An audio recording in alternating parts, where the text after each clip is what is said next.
লাভ করেছে, অথচ আজকে 6 সেপ্টেম্বর কুর্মী জনজাতি মানুষ কালা দিবস হিসাবে কালো ঝান্ডা পতাকা নিয়ে রাস্তায় রাস্তায় মিছিল করছে। লজ্জার দিন, লজ্জার সময় কুর্মী জনজাতির একটা অপমান। তাই আমরাকে ভাবতে হবে, কেন্দ্রীয় সরকার 1950 সালে 6 সেপ্টেম্বর কুর্মী জাতিকে অন্যায়ভাবে বিনা নোটিফিকেশনে 6 সেপ্টেম্বর বাদ দিয়েছে। তার এই প্রতিবাদে প্রত্যেকটা জেলায়, প্রত্যেকটা ব্লকে, প্রত্যেকটা পাড়ায়, প্রত্যেকটা ঘরে ঘরে আজ কালা দিবস হিসাবে কুর্মীরা পালন করে আসছে। তাই আমরাকে জাতির সম্পর্কে, রাজনৈতিক সম্পর্কে, অর্থনৈতিক সম্পর্কে, সামাজিক সম্পর্কে সচেতন হয়ে কুর্মী জাতি তার পুনরুদ্ধার করার জন্য, কুর্মী জাতিকে পুনরায় এসটি তালিকায় অন্তর্ভুক্ত করার যে লড়াই, সে লড়াইয়ে সামিল হয়ে সমস্ত যুব শক্তিকে, সমস্ত যুব সেনাকে, সমস্ত অজ্ঞ সেনাকে, সমস্ত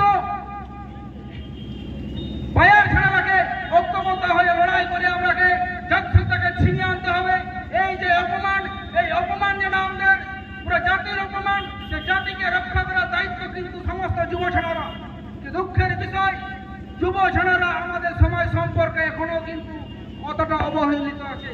শুধু আমরা হলুদ গামছা নিয়ে, হলুদ পতাকা নিয়ে যেখানে সেখানে ঘোরা কিন্তু চলবে না বন্ধু। হলুদ পতাকা মানে কুর্মী জাতির জাতীয় পতাকা বললেই চলে। কুর্মী জাতির জাতীয় পতাকা, কুর্মী জাতির জাতীয় পতাকার সম্মান রক্ষা করার দায়িত্ব কিন্তু আপনারও আছে। তাই কুর্মী জাতির জাতীয় পতাকাকে সম্মান রক্ষার জন্য আপনারও আছে, আমারও আছে। তাই আমরা ঐক্যবদ্ধভাবে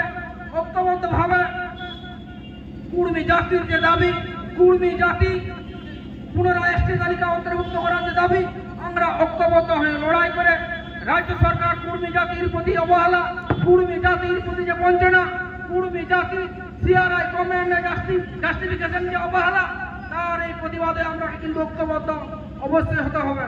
ঐক্যবদ্ধ যদি আমরা হতে না পারি, আমাদের দাবি কিন্তু এইভাবেই কিন্তু দীর্ঘদিন জিন্দাবাদ জিন্দাবাদ জিন্দাবাদ করে যাব। তাই আমাদের সময় আছে, তাই আমাদের ঐক্যবদ্ধ হওয়া দরকার আছে। ঐক্যবদ্ধ যদি আমরা না হতে পারি, আমাদের দাবি কিন্তু কোনোদিন পূরণ হবে না।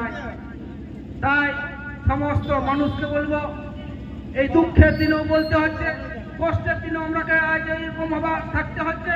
কষ্টের মধ্য দিয়েও, দুঃখের মধ্য দিয়েও আমাদের কুর্মী জাতির সবচেয়ে বড় পরব করম পরব। সেই করম পরবে রাজ্য সরকার আমরাকে পূর্ণ ছুটি দিয়েছে। সেই রাজ্য সরকারকে আমরা এই করম পরবে ছুটি দেওয়ার জন্য ধন্যবাদ জানাবো। তার সাথে ধন্যবাদের সঙ্গে সঙ্গে রাজ্য সরকারকে তিরস্কারও জানাবো।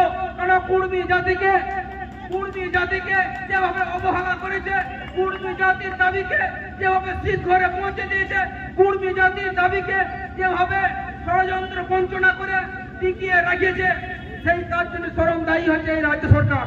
রাজ্য সরকারের সাথে সাথে একটা সম্প্রদায় আমাদের কিন্তু উঠে পড়ে লাগিয়েছে। সেই সম্প্রদায়কেও কিন্তু হুঁশিয়ার দিয়ে জানাই রাখছি, কুর্মী জাতির দাবি সংবিধানের লড়াই, সংবিধান অধিকার লড়াইয়ের জন্য করছে।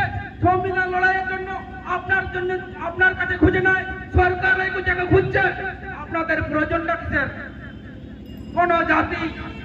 কোন জাতি কি ঠিক করবে কোন জাতি এসটি তালিকায় থাকবে, কোন জাতি এসটি তালিকায় থাকবে না? তাদের উপর নির্ভর করবে ভারতবর্ষ চলবে?